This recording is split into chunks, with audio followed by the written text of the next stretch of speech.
soaring into some of the last of summer sunshine.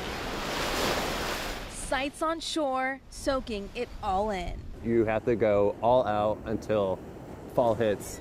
You can call it the end of summer respite. You just got to enjoy it while you can.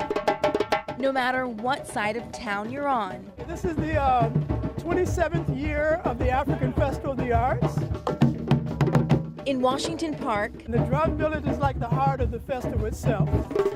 So we set the tone, the spiritual tone, the physical tone. a tone of celebration, of gratefulness. Seize the day. You know, they say no other city does summer quite like Chicago. It's the last Friday of the summer.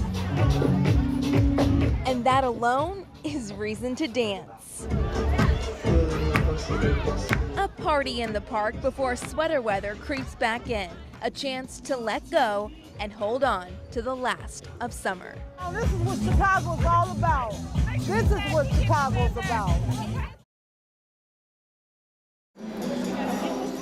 If these brick walls could talk, It's like, wow, this is amazing. they would tell stories of Chicago history. These are old tracks. Pullman sleeper cars, the African-American Pullman porters, labor fights. History says that Labor Day exists because of Pullman.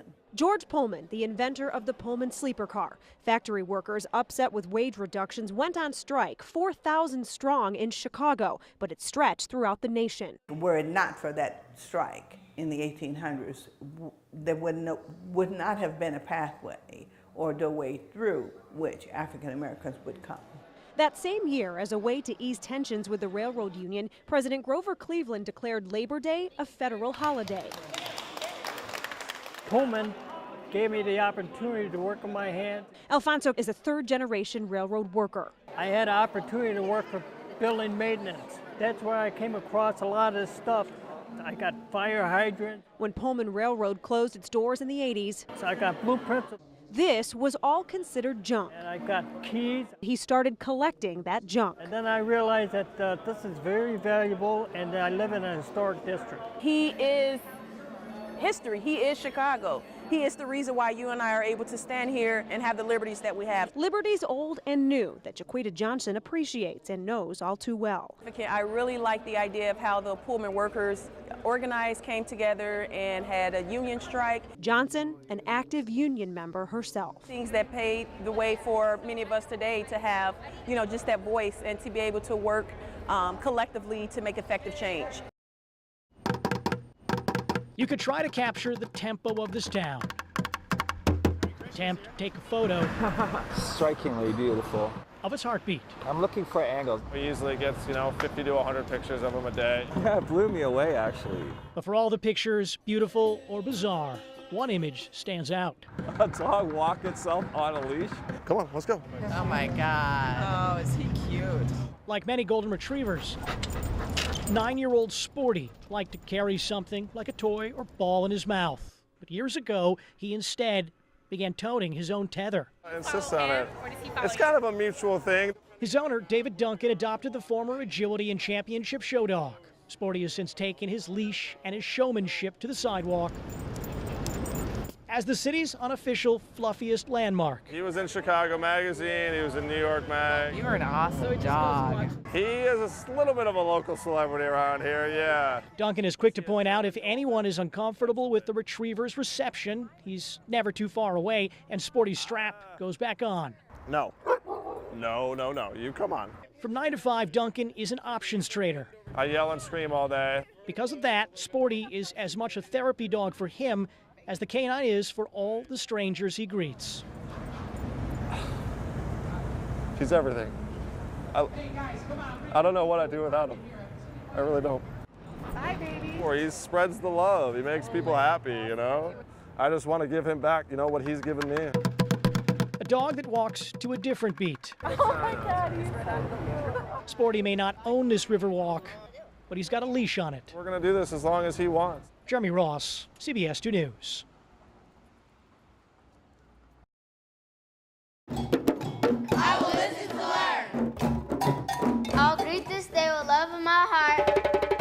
I will treat others as I would like to be treated. 1, 2, 3, 4, stop! learning early. Get out of my comfort zone. 3, 4. It's all new territory. I'm used to doing hip hop. The hip hop, like reggaeton.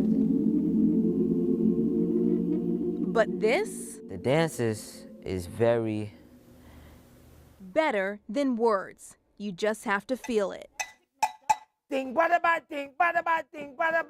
Ailey Camp Chicago on the west side. It had become a staple, was here for over 10 years. Then gone for 4. No money, but now it's back.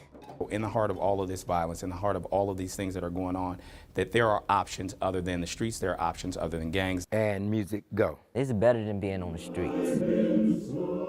This guy had came around and shot up the whole block and shot my grandma in the chest, and I was scarred since that day. But the scars are healing with each drumbeat and each performance. My whole personality changed, who I am changed. Audrina Begas, CBS 2 News. I love my city, man. Painting with a purpose. A message in the back of the yard's neighborhood. That's where everything starts, is within your family, your community.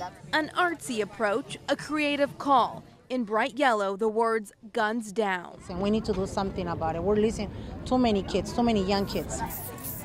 The mural and the fight for their neighborhood, a community effort, a show of solidarity. When you do that, there is no room for gangbangers to treat our streets as if they're their own personal shooting gallery. I want people to be free and stop the violence. Amen. In Bronzeville, even the youngest praying for peace. Heal the hearts of the broken, the young people that feel like there's no hope, the people in Chicago that's now feeling hopeless. I don't know what you've been told. Taking their message from the pulpit to the streets. We leave our walls and we go outside. Members of Apostolic Faith Church want a safer, more peaceful neighborhood. What is your hope and your prayer for this weekend and this summer? Our hope is to be difference makers first, to let them know there's a better way. Not far from the busy bustle of Madison and Wacker. You'll see paint particles on the pavement. Dog red. A rash of rouge on the road, kicked up by foot and car traffic, initially removed by workers.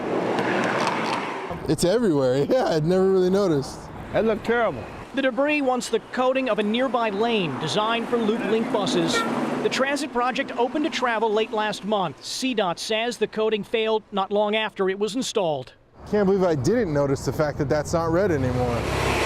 It was recently removed, the city calling it unacceptable, instructing the contractor to fix it. Very embarrassing. It hasn't even been 2 months. Kyra Hunter used the service since it began. It is designed to speed bus travel during peak hours from 3 miles per hour to 3.75, with a total cost. $41 million? That's a lot of money.